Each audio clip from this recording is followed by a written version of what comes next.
Quarantine की शर्त खत्म, चीन ने 3 साल के बाद अपनी सरहदें खोलने का ऐलान कर दिया। तफसीलात के मुताबिक 2020 में कोरोना के बायस सफरी पाबंदियां आयद करते हुए सरहदें बंद करने का ऐलान किया था, जिसके बाद वो सरहदें बंद करने वाला पहला मुल्क बन गया था। ताहम बाद में सरहदें बंद करने वाले मुमालिक ने तो अपनी सरहदें खोल दी थी, लेकिन चीन ने पाबंदी बरकरार रखी थी। मार्च 2020 के बाद सिर्फ चीनी शहरियों को अपने वतन वापस आने की इजाजत थी, लेकिन अब चीन ने बैनुल अक़वामी मुसाफिरों के लिए अपनी सरहदें दोबारा खोल दी हैं, जिसके बाद गैर मुल्की मुसाफिरों और सयाहों को चीन पहुंचने पर करंटीना भी नहीं करना होगा। ताहम 48 घंटे पहले तक का किया गया PCR टेस्ट मनफी होना शर्त है।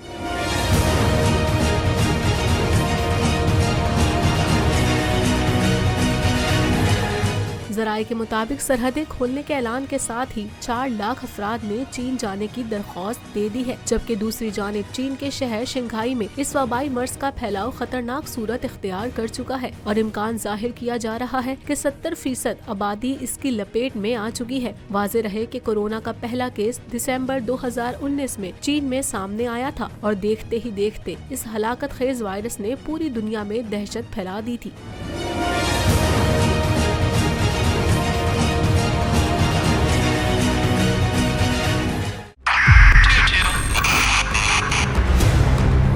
उधर 22 बहुत सारे तोहफे भी देखे गया पाकिस्तान की आवाम को। पाकिस्तान की आवाम को एक तोहफा ये दिया कि आवाम को पता चल गया कि पाकिस्तान का मीडिया क्या है। साल 2022 में सबसे ज्यादा देखे जाने वाला चैनल बोल न्यूज रहा नंबर 1। हमने बहुत सारे शोज और ट्रांसमिशंस की, पूरा साल मुसलसल जदोजहद में निकल गया कि ये वोट ऑफ कॉन्फिडेंस के पीछे कौन लोग थे।